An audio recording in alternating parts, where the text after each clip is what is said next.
Hey, hello and welcome. My name is Miss Tina and you are watching Swaziland, the occasional dose of my reviews, reactions and opinions. And, well, it doesn't have a sound for some reason. I think it might be faulty. But anyways, Happy New Year to you. I try it again just in case, Ah, there was a small sound in there, wasn't it? So, anyways, it's 2024 already, but I promised you a video on my favorite chapters of 2023 regarding, of course, One Piece. And I have reread the chapters. Actually, I started at the beginning of the Akad Island arc, so I really went back to the ending of the Wano arc. Not just because of that, but because, the anime will start or starts currently, because we are sort of in the time now, but the anime will start the Akad Island arc soon, or now, or will be. It depends on when you are listening to this video or when I eventually will release it, because I'm not quite sure, because there will be a new One Piece opening. I'm recording this on Saturday, on the 6th of January, so there might be some issues, but as far as I go, editing might take a while. But I figured out that I have 7 chapters which I really liked and adored throughout 2023, and it was a very, very hard pick for me because there were so many good and great chapters. All of them were 8 or above. From a 10, they were 8 or above. For me at least. So this is of course very subjective, and I'm sure that you have different opinions than mine, but that's life, and this is how we celebrate our uniqueness, that everyone has different opinions. I haven't seen other people's favorite chapters so far, so it's going to be quite interesting to see it afterwards, this video. I didn't want to get influenced by it, but I'm sure that you are ready to actually see these 7 chapters, and I'm gladly recap them for you just in a tiny bit. Onwards. At number 7, you find chapter 1077. You should have put it together sooner. I like this chapter for several reasons. First of all, there is the cover story which was about to end. It was all about the mad scientist, how actually Caesar Clown, Judge, and Queen and Vegapunk work together, sort of. And now this is the chapter when they realize that it's actually all Vegapunk's fault. It's not their fault. They shouldn't be fighting. And I found it hilarious, and I think that it was a great cover story, one of the better ones actually throughout the entire One Piece cover stories, and we had a few of them, but this is definitely one of them which I would say that this is actually pretty decent, and I was interested in it and I was invested in it. I don't know about you, but it was quite good. So let's move on to the chapter then. The chapter is all about what everyone loves. You get to see all the Straw Hats fighting. First of all, you see Luffy and Zoro, and they are paired together with Kaku and Lucci, and they fight as Hawk and as Kuma. And Zoro is giving them tips that, he is a bit like a Lunarian, so you might want to fight it as a Lunarian. And everyone is like, bro, you are just giving us this information now? You should have put it together sooner that they are the same, or they are from the same tribe or whatever.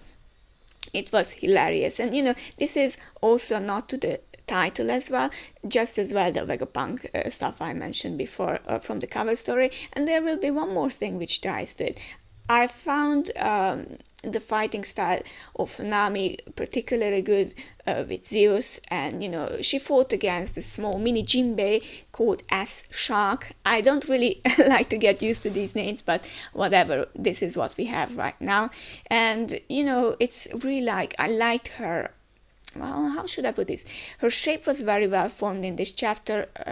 The angles on her, not just the booty shot, of course, but her face's angle when she sensed that she was in danger. Brook was there as a side character, and he was like, "Oh, you are in danger," but there wasn't anything major he did there, at least on the manga pages. But maybe when it gets animated, it will look more fantastic. And the rest of the crew, Frankie and who was there with Frankie? Usopp and Lilith. They were fighting as Snake, and as Snake did a good job on them, because when she knew that she can't overpower them, she used her charm, and it worked.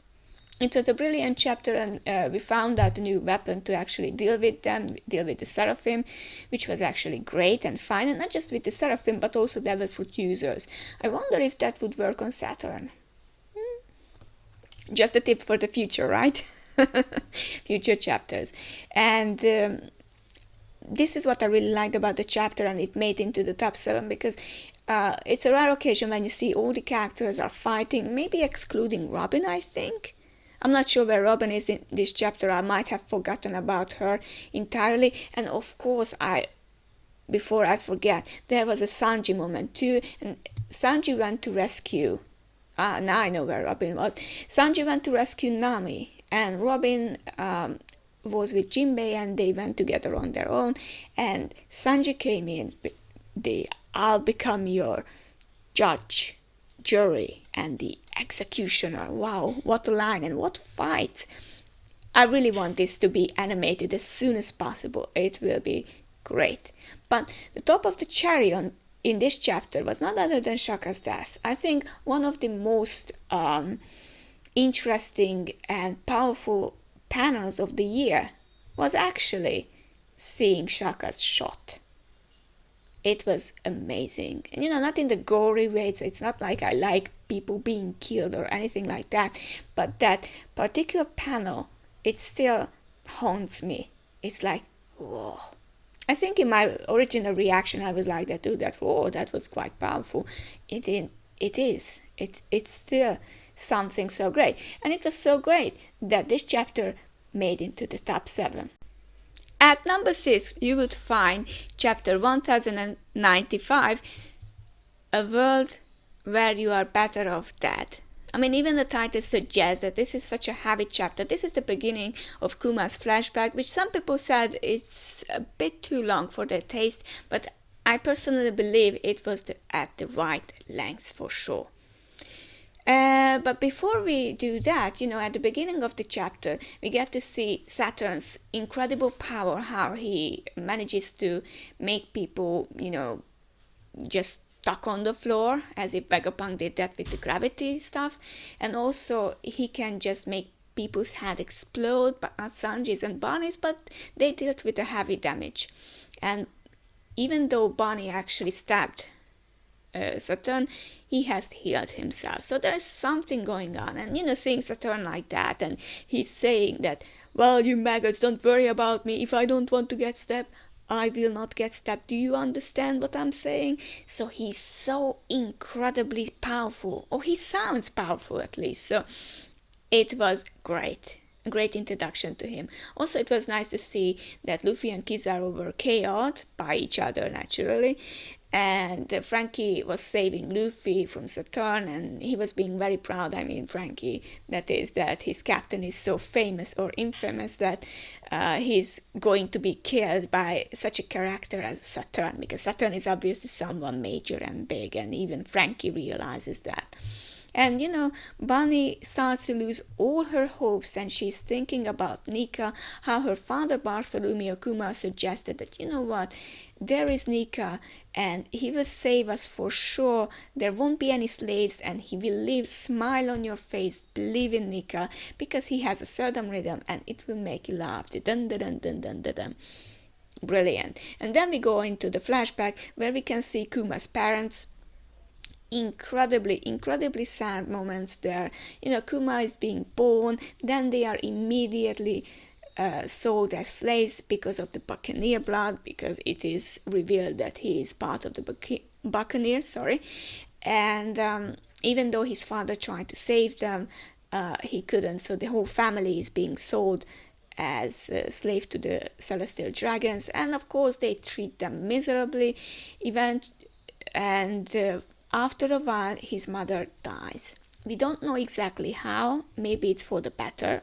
We don't know that. But Kuma is really losing his hope. That why should I be here? Why shouldn't I be dead? The same crisis that Bonnie is actually thinking, that I can't do this anymore. I should give up. But Kuma's father is actually giving him some advice. That, what? Nika will come. It's an old Buccaneer folktale or story, but it will come true, and he goes like this, dum, dum, dum, dum, dum, dum, and he gets shot too. A very tragic moment. But, you deal with celestial dragons, so you almost kind of expect it, but still, so low and so heavy. And this is only the beginning of Kuma's backstory. We knew that it will be heavier and heavier as it goes on, but whew, boy, that was something really, really difficult to handle. And then another shocking event happens. We go to God Valley. It turns out that God Valley is actually a non-affiliated state or country with the world government. Therefore, the celestial dragons can do their native cleansing festival there. It's like, what? They are really doing that? It was shocking at that time. And also it was shocking because it was God Valley. And also we found out that there is Garling Figureland, and we all know that from the movie Red that he might be, or he is, related to Shanks. He might be Shanks' father, for what we know. He might be as well. I think he's his father, but I can't be 100% sure. He's like, well, I'm Hunk, so it's like a Hunger Games, and he's Snow or something. But I really liked it. I mean, the whole situation. And of course, Kuma is trying to run away, but they don't let him. The other slaves are like, what are you doing? They are going to kill us if you are running away. But, you are going to die either way. And at the end of the chapter, there is another huge revelation that Ivankov is actually there, alongside with Ginny, who we suspected will be Bonnie's mother, and it turned out to be right, but also the fact that Ivankov was there, and he was like, you know what, you might be thinking a lot of things here, but personally, I want to live. It's such a strong statement in such a desperate situation. This chapter was just immense and great on so many levels. It had to be in the top 7. And there are some better chapters, or are there? Let's find out. On the 5th place, we have chapter 1084, The Attempted Murder of a Celestial Dragon. This chapter was amazing, not just because it included Bonnie and Sabo at the beginning. I'm not such a huge Sabo fan, but this interaction between them was really good. It was very informative. We knew that the Revolutionary Army will take Kuma away, and then Bonnie is like, okay, I'm heading to Akkad Island, and I'll figure out something with Vegapunk to give the personality back to my father, or whatever he did, make it undo it, or whatever it takes. Just make Kuma be Kuma once again. And their interactions were really great. I appreciated that. And also Sabo was thinking, there might be a secret lurking around here. Well, Sabo, you were not wrong about that. We move on to King Cobra, who actually had an audience with the 5 elder planets. And they were like, okay, what do you want? And Cobra is like, there is this history about how we founded this thing called the world government, the 20 countries, the 19 countries, and Alabasta staying the same. And there is one key information, that there is a queen, Nefertari Lily, who actually said, you know what, I'm going to go home. I'm not going to stay here, sorry. But she never returned home. And Cobra asked them, what happened? Do you know? And the 5 elder planets were hilarious. They were saying, that happened 800 years ago. I mean, anything could have happened to her. I mean, wow, 800 years, the mystique of time and everything. And then Cobra was like, okay, then what's the meaning of the D? I mean, Cobra, you have some kind of wish, don't you? But, this was such a ridiculous question at that time. I was like, what are you thinking? Well, he was thinking that. Naturally, he didn't get an answer to it yet. However, we move on to something else instead, because in the outside, Shirahoshi is being captured by the real Bartholomew Kuma, who is used as a slave by Saint Charles, who wants to have Shirahoshi as a pet. And naturally, the fisherman princess tried to rescue her, but Mjosgard intervenes, saying that princes shouldn't be meddling with such situations because they endanger their own country, and ask he asks them to leave this whole thing to Sai and Leo, because the two were there and the two had nothing to be afraid of. They were just pirates anyway. So they kick the hell out of St. Charles, which is always a pleasure to see, right? So it was great to see that. And then suddenly we move back to see Imu sitting on a throne. Not just any throne, the empty throne. This chapter deserves to be in the 5th spot because it had almost everything in it. Well, of course, as I said, I'm not a huge fan of Sabo, but you know what, I can live with it because this chapter was just great. In our 4th place, we have chapter 1086, The 5 Other Planets. Well, what can I say? The title of the chapter gives everything away. The main focus on this chapter was on naming all of the 5 other planets and not stars. I think of stars, but they are the planets. And this is a huge information dropped on us, but not just that. Let's rewind a bit. So what was going on in this chapter? Well, first of all, we got to see how, the news spread. Well, first of all, it was like King Cobra and Princess Vivi were missing. So Chaka, Igaram, and even Pa were looking for them. They are asking them, where are they? What happened to them? And it was so heartbreaking to see their struggle to actually find what happened to them. They are our everything. And what's going on here, right? And then we see CP0 agents, and they are looking for them as well, and they are looking for Sabo too.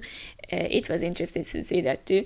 And we get to see the stowaways, Vapo, Vivi, and now we know how Vivi got to Morgan's, because Vapo it seems like he's an old friend or sort of friend to Morgan's, and he gladly picked them up for some news, of course, because let's face it, Morgan's loves the news.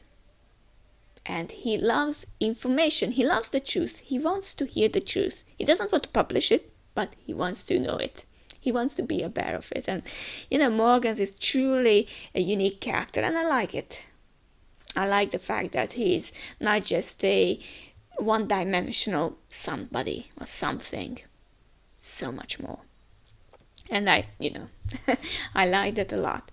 But, the 5 other stars are there, and they are discussing what to do, and Imu is like, you know what, we should try and test Vegapunk's new weapon, the Mother Flame. We don't still know what it's all about. Speculations are there that this might be the 3rd and final ancient weapon. We'll see. However, it seems like that they are given only a test of this whole thing, and Imu thought that Lulusia Kingdom might be the best to try it on. And then we get to see, of course, they asked why that kingdom, and because it's close, says Imu, and they're like, yes, of course, we do, whatever you say. Now we know why that whole kingdom was, well, basically decided to be annihilated.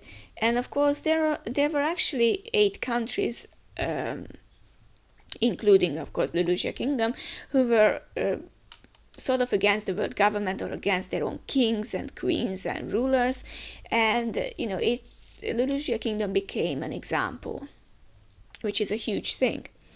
But the other seraphims we haven't seen before, the seraphim of Crocodile, the seraphim of Moria, and the seraphim of Doflamingo, were dispatched to several other countries, and they made sure that the revolution is stopped there.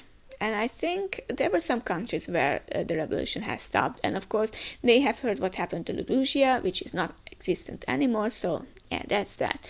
And this sort of concludes Ivankov's, Dragons, and Sabo's discussion about this whole thing.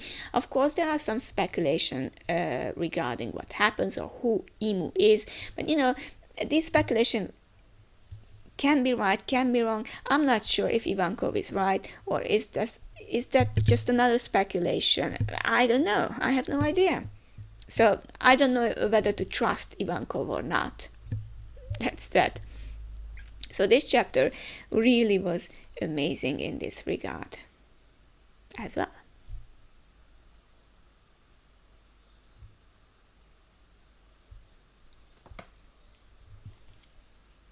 But this chapter wouldn't have been in the top 7 just for that. It took the number 4 place because we got to introduce to this moon-faced man, or facial hair man?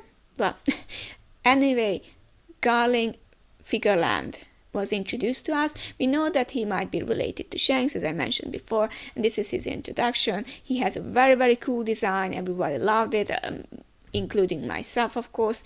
And also, Miosgard was executed. It's a rare sight and such a huge thing in One Piece. I mean, a celestial dragon being punished. No wonder that there aren't many of them who would actually say, this is not right. They are selfish, they are horrible people, and yet they are still being punished for something like this. Oh wow.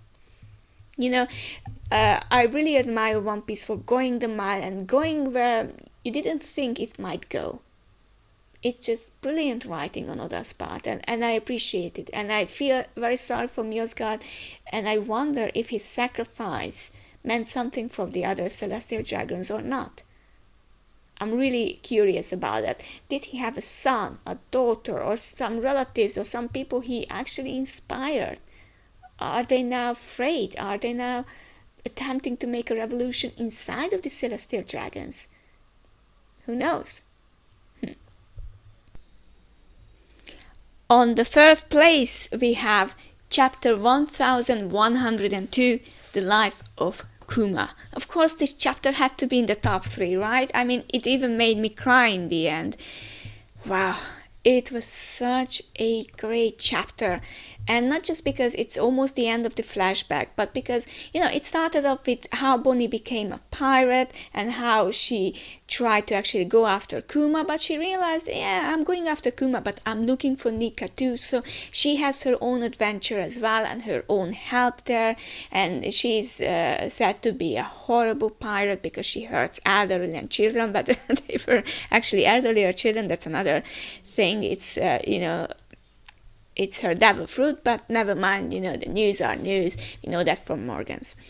However, we don't get to see just that. We get to see Kuma's life and the parallel events. How Luffy got his bounty, what happened there. We can see Ace, we can see Sabo, we can see Dragon, we can see Smoker, all the key characters there. And everything put into another perspective, that Luffy did this, Straw Hat Crew did that, they met with Kuma on Thriller Bark, and then they met again on Shabondi Archipelago. It was amazing. And Kuma is escaping from Bonnie, but at the same time he's looking at her, it's like, you are there and I'm happy for you because you have seemed to grown into a woman, you like eating just like your mother, you seem happy and content, and what more can a father ask for? Meanwhile, of course, the pacifistas are made and Kuma knows that he will go to war, and Saturn asks Vegapunk to actually give Kuma a self-destruction button as well, and Vegapunk is like, how could you do that? But Saturn is not the person you can actually convince on being right or wrong, so it's like, do whatever you have to do because this is what you have to do. I'm the boss, you are just a scientist for hire, so please don't speak. And of course Vegapunk is like, but I can have a switching in his mind and I can switch it on and off and we can save his personality, but he just doesn't get it. Saturn doesn't want a buccaneer to survive. That's the whole point of this thing. Sorry, that's it. Wow, and I don't want to really relive this chapter too much because I might cry one more time, but it was really heart-wrenching to see that all the scientists and everybody was like, Kuma, we know you are making a sacrifice. You are a true hero. You are a soldier of liberation. You are truly a great person. And we can see how Kuma ran through his life tragedies that followed him and happened near him and to him, it was almost impossible to bear, but he bear with them. Not just because he's a bear, wordplay Kuma, but also because he's such a hero and a great character. That's it. And the life of Kuma deserves to be in the number 3 spot. Brilliant chapter. Were there any better chapters than these? Of course, because in the second place you would find chapter 1096, Kumachi. It's another Kuma flashback, and it's a reason, or not it's a reason, there is a reason for that, because there has been so many things going on in this chapter that I might not have the time to actually recollect everything what I read from it. There is this manhunt going around, and wow, such a depiction of this whole thing. I mean, it was awful to see this first page, and it was a double page as well, and it was like, whoa. And then we get to see a young Garp, who is of course invited, because we know that something was actually robbed from the pirate island, from the Rocks pirates, and now they are about to get it back. It seems like that they are going to God Valley for one reason or another, but it was just weird that they went there.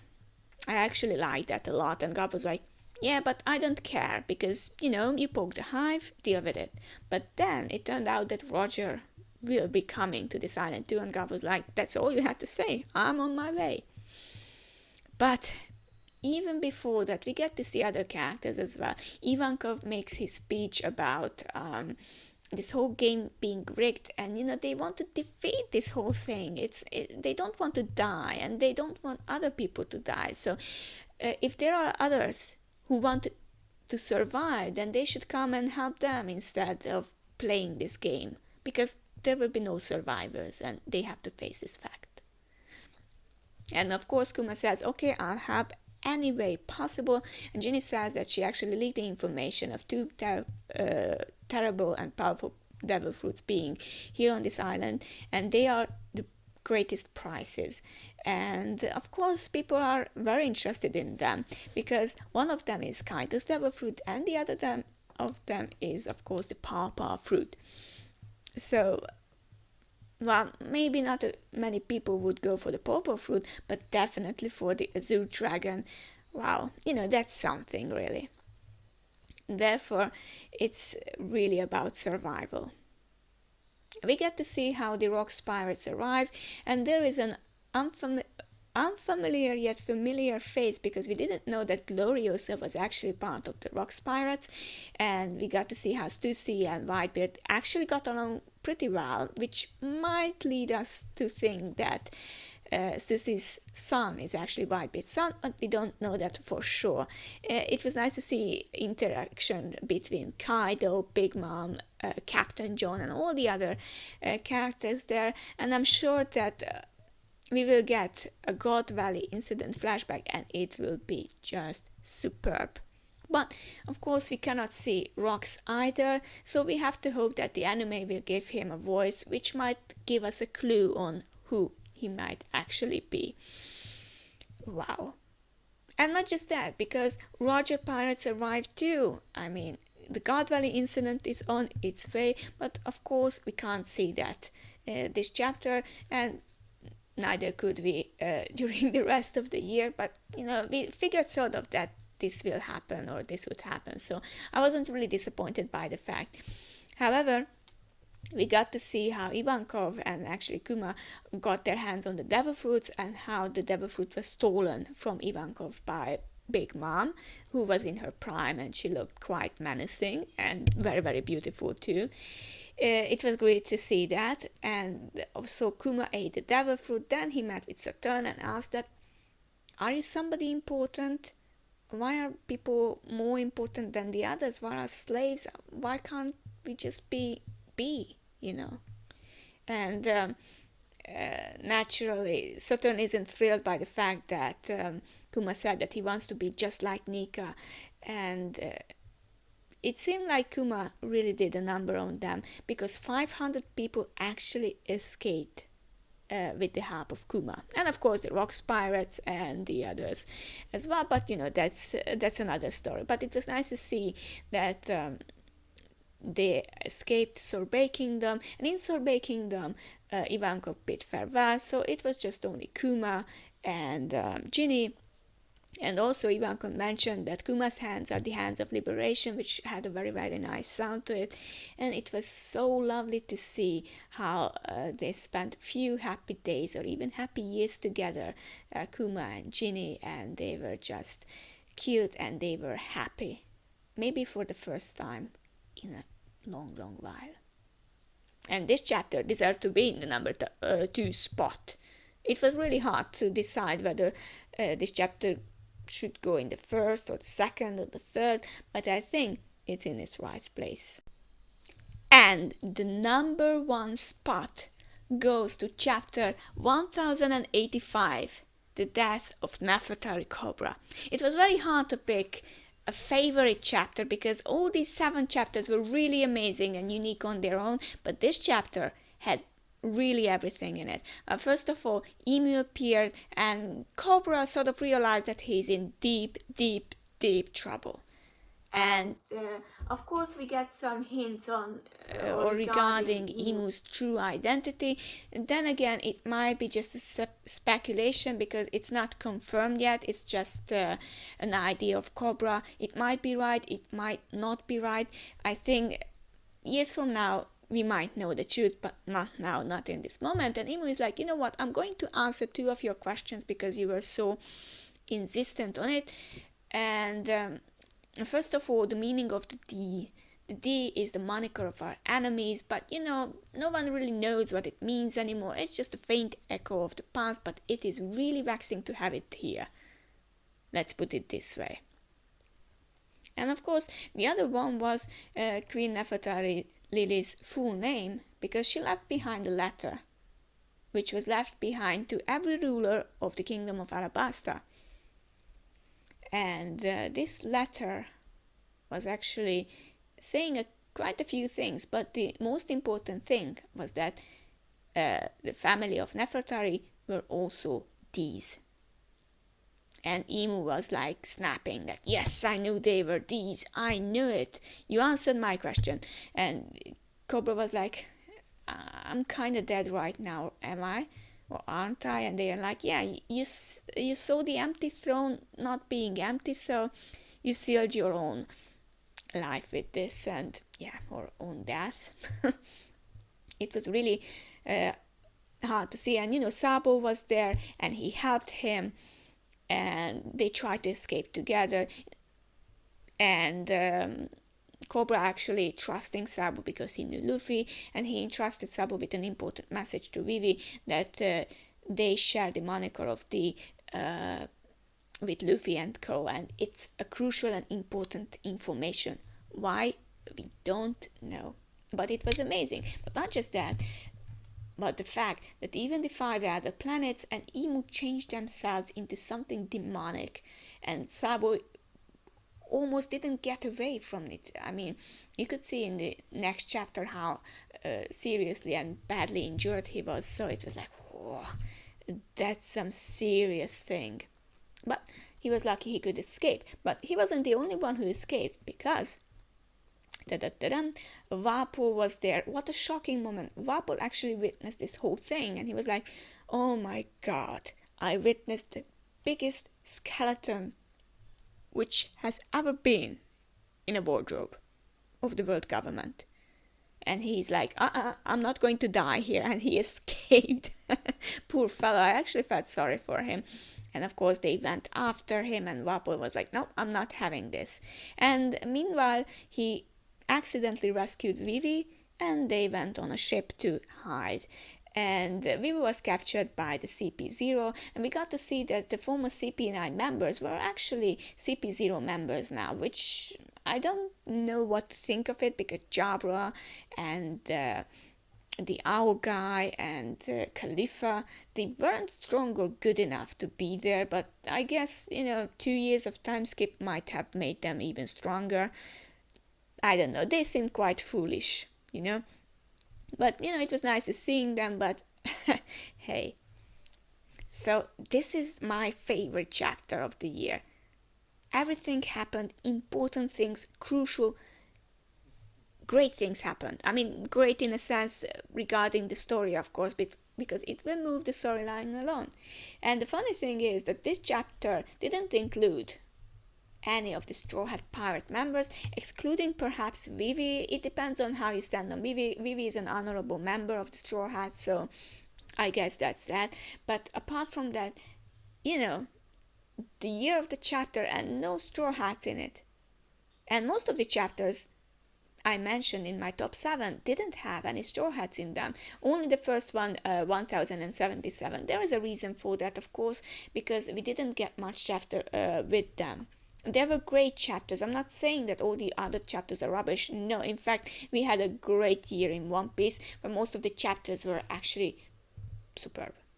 Yeah, they were truly great. But I had to pick a few. I originally picked 12, then I went down to 7, and these 7 were the ones I thought that yes, they made a great impact on the One Piece storyline. I hope that I get to make this video once again next year and the years after that. And I hope you enjoyed it. Thank you very much for all the subscriptions and all the likes and all the comments. I really appreciate it. It's nice to be viewed when you do something for fun and you do something not, I don't get any money from this really, and I probably won't, but it's just nice to know that you express yourself, you do something, and people are actually interested in it. Thank you very much, and I hope to see you again soon with another reaction, hopefully another One Piece chapter reaction in 2024. Bye bye.